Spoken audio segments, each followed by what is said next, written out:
It's so good.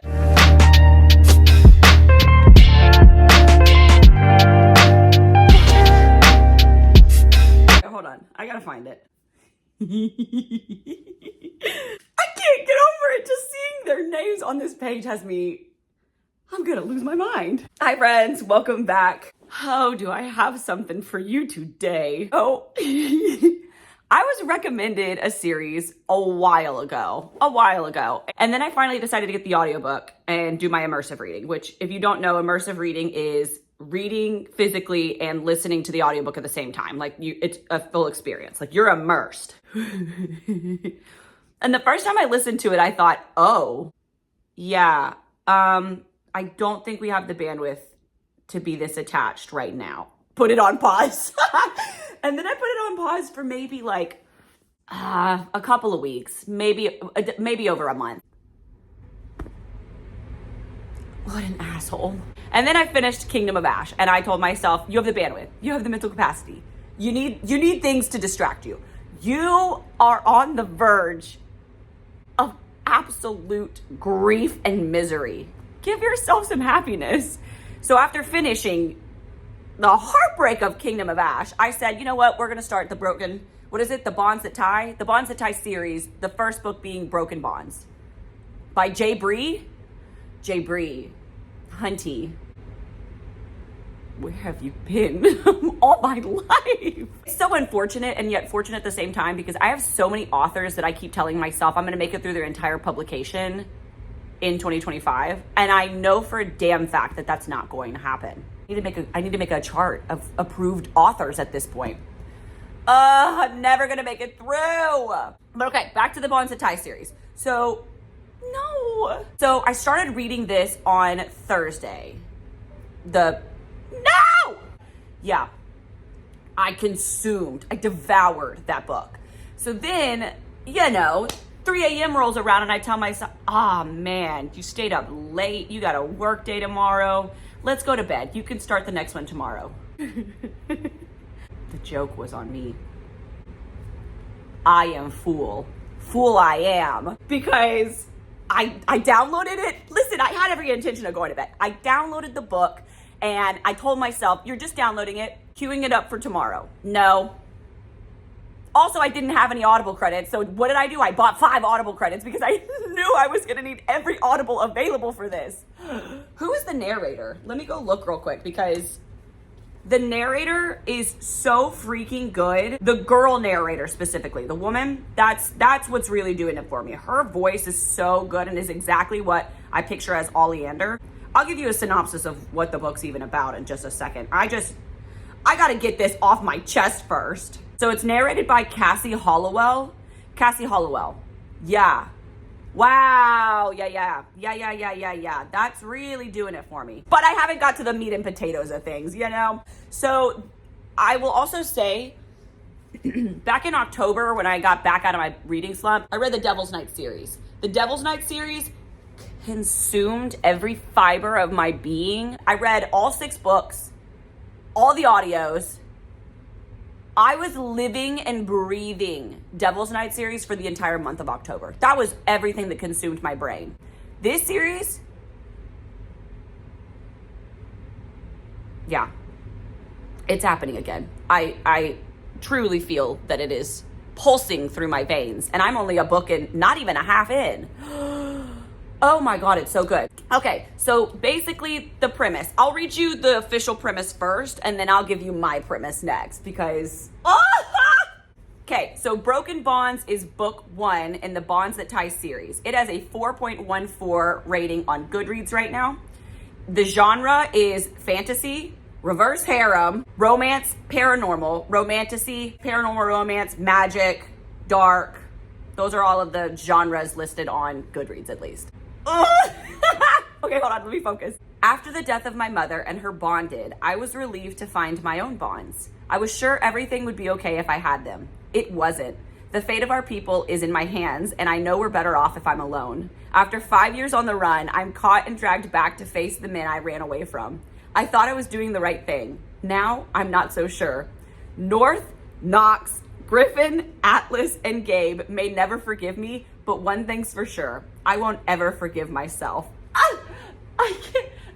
Give me a minute. Yeah.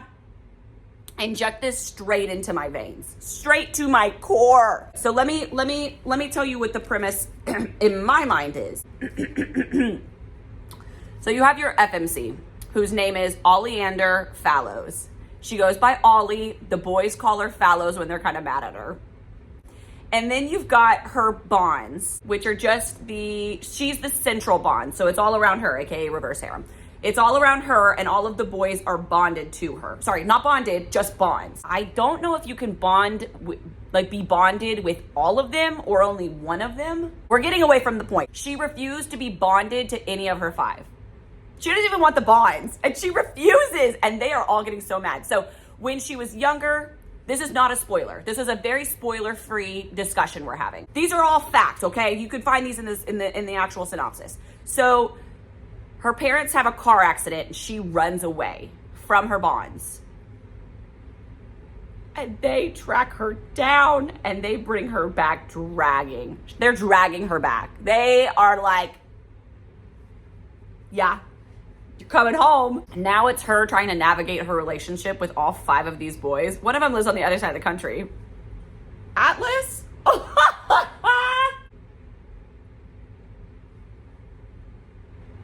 What is wrong with me? So it's her trying to navigate these relationships and trying to also have her freedom. She also has power and is keeping it on such a tight leash because I don't want to spoil. She's keeping it on a tight leash. She's keeping her bonds, like that craving for the other boys, like that's her bond. It's screaming to get out of her and to bond with her boys. She's holding that under wraps too. So there is so much tension. You could cut it with a knife. You could cut it with a paper clip, I swear. Oh my God, there's so much tension. There's 5 of them. They're all hot. It's also modern, so it's not like, back in ye olden days. I do be loving me some ye olden days though. It is so good, I cannot get over it. The writing is so good. And so here in the first book, I'm assuming because this is a reverse harem and an adult book that there is going to be smut, right? I'm assuming I'm going to be rewarded. Book 1, there is one scene. I would suggest reading the trigger warnings if you personally have triggers. In book 1, there is one scenario of sexual activity, non-penetration. Can I say penetration on YouTube? One scene. That is it. There's no smut in book 1. Girl, I'm foaming at the mouth for this shit. And I hope it's in book 2, but if it's not, oh my God, is the sexual frustration going to hit me like a train. And I'm gonna devour every book until I am rewarded for my efforts. And I find myself sitting here wanting to just spoil everything for you because I wanna talk about it so freaking bad of where I'm at right now. So in the book, let me talk about things that are not spoilers. In the book, you've got, everybody has a different gift is what they call it. Everybody's got a different power or whatever. Some of them are shifters and they shift into different things. So you could shift into a bear. You could be a wolf. Those are the only 2 things I've seen so far. Then you've got like flame people who like have flames and like they got fire powers. There's ice powers. There's water powers. Like the lesser magics are like the more common one. You got some shadow powers. You've got some people that are, I think they call them neuros, which are like mind powers. And she's going to school. She's like going to school for the gifted. And they like, oh my God. So the leader of this group right now is Councilman North. He's like the main guy. And he's such a dick to her. It's I have problems. That's so hot. He's definitely being like overbearing, controlling, possessive, but like also kind of bully at the same time. Like these boys don't have a choice but to be bonded to her, right? They want her so bad. And they're also so mad at, they're so mad at her for leaving them years ago and running away. They're so mad at her. There's also a level of found family that I love. I love a good found family story. They're so good. And when they do it well, when the side characters are done well enough that they feel integral to the plot, not just, you know, you had one scene where you kind of like background story dumped on the reader. When they develop these side characters as well as they do, like, and they being authors, I eat that for breakfast, lunch, and dinner, and midnight snack, and like 2 or 3 other snacks in the middle of the day. And the side characters that are in this book are done so well. Her little bestie girl is done so well. I'm also very terrified that later on there may be a level of betrayal. I'm scarred and I'm traumatized from other books that I've read. I don't know. Where is the honey in this? Maybe if I swirl it around? I really just popped in to tell y'all how obsessed I am with this book and try to convince every single one of you to read it. Just a pulse check, you know, just needed to give you a quick little chaotic update. They're all on Kindle Unlimited. So the audiobooks, unfortunately, are not included with membership. I keep an eye out to see if they'll do one, but they're not right now. They're all available on Kindle Unlimited. So that's how I've been reading them until my series comes. And to be honest, I'll probably still read it on my Kindle. I just needed the trophy shelf because this is absolutely going to be getting its own shelf.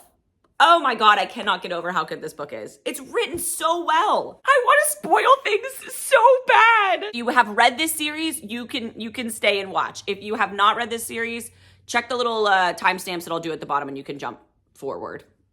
I have to spoil. I need to add more notes as I'm reading because they're funny. When I just go into my Kindle and I add a little note, I'm cracking up with myself sometimes. What did I even highlight here? I don't think I meant to highlight this. I think I was probably falling asleep. My thumb laid on my Kindle and I highlighted it. Okay.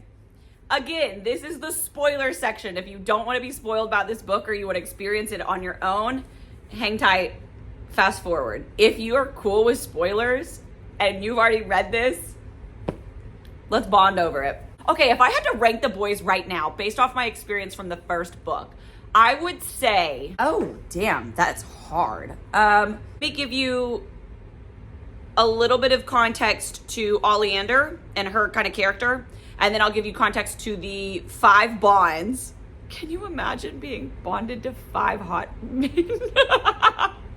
I have problems. And then, so I'll give you a little bit of context behind them 3 of what I experienced them as. And then I will stack rank my boys. Let's do that. Okay, starting off with Oleander, or Ollie, or Fallows, whatever you want to call her. Ollie is, I think she's 20. She just wants to live her life so bad and not be tied down, not be told what to do. She also doesn't have a family, so she's just been navigating life alone, misjudged, mistreated, and just reminded on a constant daily basis, physically, emotionally, that she can't have what her core is telling her that she needs, which is her bonds. And her background, which I still am not 100% sure why she can't have them and why she can't be bonded. We'll learn that in the future. But essentially, she's denying herself of this like very core instinct in her. It's torturous, babe. It's torturous.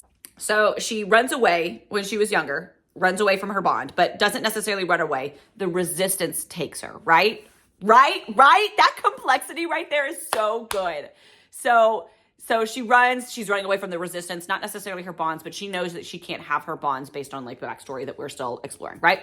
So she gets dragged back. And I love the way that this author writes how bratty Ollie is because it's not annoying. Like there's a reason why she's being bratty and stubborn. It's not just, oh, he told me no.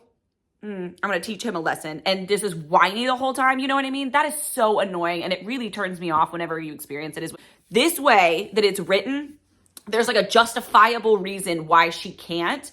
And she's not bratty 24/7. And I think it's because we get that like complex dialogue, like that internal dialogue of I can't have them and it's unfair to them if I give into my temporary needs shortly. You know what I mean? Like I know tomorrow I can't have them. So flirting with them today is not an option. She also says at one point that it's unfair for her to ask her bonds what their gifts are if she's not willing to share her gift with them and like context to it. So like that's how you write bratty, stubborn, like, you know what I mean? Like that's how you do it so that it doesn't feel so whiny and Blech. You know what I'm talking about. I know you do. Oh my God. What a great FMC, truly. So then let's start with one of the boys. Who do we want to start with? North, Knox, Griffin, Atlas, and Gabe.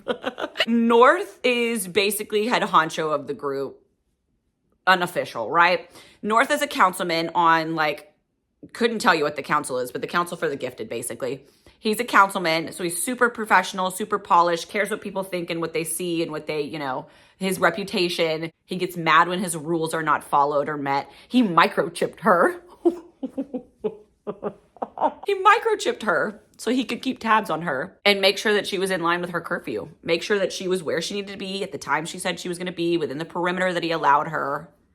Make sure she's going to her classes because he required her to go to school. She's a high school dropout, and he said, you're going to college, and I'll forge some documents to get you in college, but you're going to get the grades. So that's North.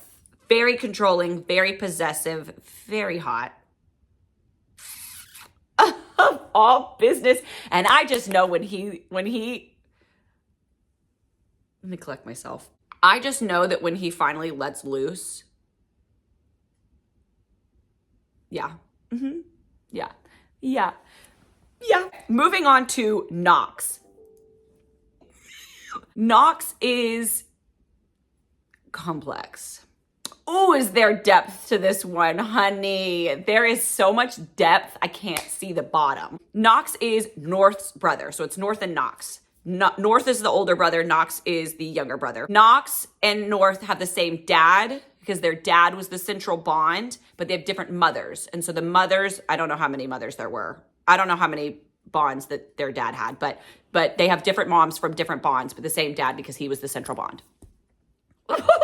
Knox has some form of shadow power. I don't know all of it yet. I just know a little bit of it, but some sort of shadow power. I think North does too, but I still don't really know about North. And I can't. Knox is bad. Oh, is he a bad boy? He is bad and scary and mean and just torturous, right? This man's torturous. Bringing girls around. They have family dinner, whatever, every Friday or something. Knox brings a different girl to family dinner every time, even though he's Bond. He's Bond. He's still bringing girls around. He is one of Ollie's professors. And that is just the icing on the cake for me. It's just truly the icing on the cake for me. He teaches Gifted 101, so he should know all of the complexities that come with being bonded, right? He teaches students this, and it's like when he checks out of the classroom, all knowledge just eviscerates from his brain, right? Because he be doing the dumbest things, truly. Knox hates her, and Ollie has even said multiple times, I don't think Knox will ever forgive me, and I don't think I'll forgive him. I don't think he will ever forgive me. And I can just tell how much of a tortured soul that Knox is, and I know. So there's 6 books, right? So I'm assuming that book 1 is Ollie's book, and then every book after is going to be focused on one of the boys, right? That's what I'm assuming is going to happen. And I just know Knox's book is going to obliterate me. I'm talking Damon Torrance obliterate me, because it's a Damon Torrance. It's literally Damon Torrance. Can you imagine? I can't imagine. I can't. Knox is going to have really some big trust issues, and he's going to have a lot of depth to his character. So when he finally comes around and starts to actually have a relationship with Ollie, which I'm assuming they're all bonds, it's got to happen, right? It's going to be so satisfying. Oh, I cannot wait. If you learned anything about Knox, great. I really just spitballed that, because my brain is reeling when it comes to Knox. Next up, we have Griffin. Every one of these boys has me so giddy. It's so fun. This is so fun. Griffin is, again, a bonded. He's really head honcho when it comes to the tactical side of things, right? So Griffin, very introverted from what I can tell, and very much quiet, reserved, observing. He is looking at the situation from all ends and is just taking in all this information. So he hasn't really talked to Ollie very much other than in book 1, which I'm interested to see how this plays more into the books moving forward, because they mentioned it in book 2. She gets her that time of the month, right? And he comes to her room and feels that she's in pain. And he's got like this warm healing power in his hand, so it like gets warm. He literally puts his warm healing hand on her abdomen as like a heating pad for her. And they don't talk because he doesn't talk. He can talk, but he doesn't talk. That's his thing. That's his MO, right? I'm just here. Just big guy in the corner, right? And then he leaves a sweatshirt, right? Then he leaves a sweatshirt. And her bond is screaming at the scent of him. So she wears the sweatshirt until she can't smell him anymore. And then the next time he comes over, he leaves another sweatshirt. And then the next time he has another sweatshirt. So then by the time I'm in book 2, she's got like 4 sweatshirts that all smell like Griffin. And that's like his little thing that he does for her, right? Oh my God. But he's still in the outskirts. There's a couple of things that happen in book 1, how like protective he is of her. But I still need more from Griffin. But I feel like he's just like quietly in the corner and I just keep eyeing him and I'm like, you're gonna be a problem. Number 4 is Atlas. And I'm simping for Atlas so hard. I drooling at Atlas. As Queen Broski would say, I am gnawing at the bars of my enclosure for Atlas. Also, I hate to say it because it's such a small detail and I'm maybe in a niche here. The minute an author ties a car to a character and I can go and look at the car and like get the vibes, cars really do speak to their people, right? Just like dogs, the type of dog you have kind of like represents the person.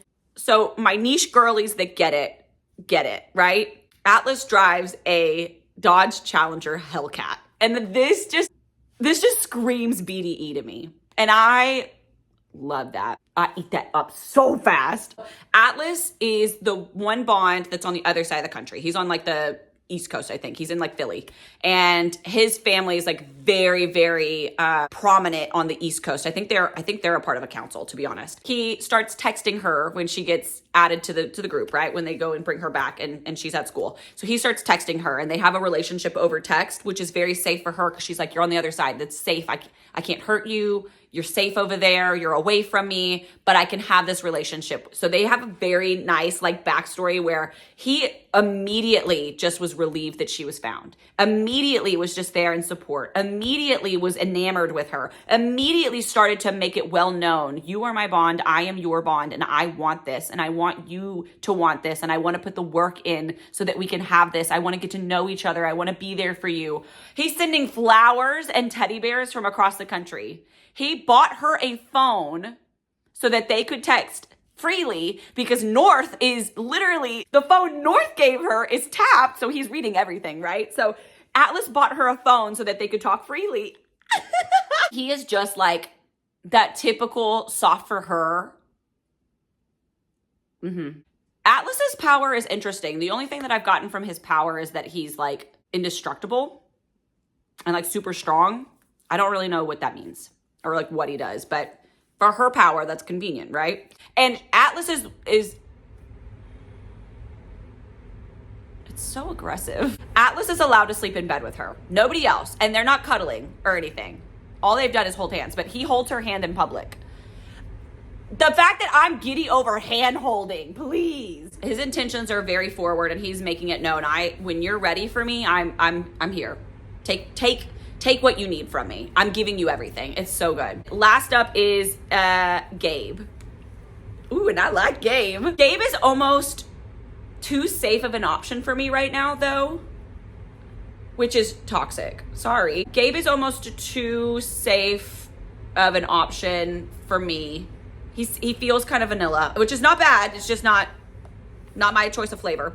And what is Gabe's deal? Gabe is the only one initially outside of Atlas that like even starts to care about her. So right now it's Atlas and Gabe and they're like her buddies, right? Griffin's starting to. Gabe is her bodyguard, goes with her to all her classes, takes her to attack training, takes her to, just is kind of her bodyguard and her shadow right now. And Gabe is the only one who really has tried to have a conversation with her, who is still mad at her. He's still mad at her for everything that she did, but Gabe is the only one who's trying to explore the reasoning behind why she did what she did and is actually open to the response. North, Knox, and Griffin have all just made it up in their minds that she's a terrible person because she left us. Gabe and Atlas are the only ones who are willing to hear her side. Atlas doesn't care the reason, just as long as she's back. Gabe is the only one who's like, I have my preconceived notions, but those could change depending on our conversations, right? He's just a solid character for her. He's a solid bond for her. He's a solid, consistent, showing her that the boys can change with a level of work. And I think that's going to be a really, really pivotal piece, is the fact that Atlas already showed unwavering support and dedication. Gabe is showing her the process of coming around. I think Griffin will be a big pillar in that. Gabe is a shifter, I think. Yeah, he's a shifter and he can shift into a wolf. Which she thinks that Gabe is like has a common gift. She's not really sure why everybody acts like it's more special than it is. So obviously there's going to be something there that's going to be more than that. The fact that they call each other Bond and that's their term of endearment has me freaking out. Full giddy, kicking my feet, brain melt. Stack rank my boys. If I had to stack rank the boys right now, of my interest, not for her, for me, I would probably go. I'm stuck between Griffin and Atlas at the number one spot. Griffin and Atlas are my favorites. I would probably do Atlas just because I am a words of affirmation girly and I need you to tell me. I need it. But I also love working to pull it out of you. So that's why I'm stuck between the two. I think I would go Atlas, Griffin, North, Knox, and then Gabe. And I don't mean any offense to Gabe, and I'm so sorry I put the really, really terrible one in front of you, but I just know that once I get it from Knox, his tragic story is going to absolutely do it for me. I love a twisted soul. Consider me yapping about this book for the foreseeable future until I finish this. You're gonna get updates, whether you want them or not. We're gonna yap about it, okay? I need to go inside to get my child from daycare, but I'm listening in the car. Knox has shadows that turn into creatures. They turn into puppies. Little baby Dobermans. Knox is jumping up the list. Another update. Atlas just told Ollie that she's scared of getting more power, and he said, if you burn, I burn with you, Bond.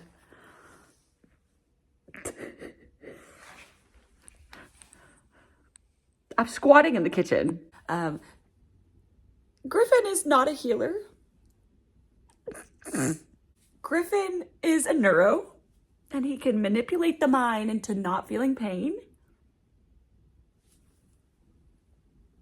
She also slept in bed with him last night. Plutonic.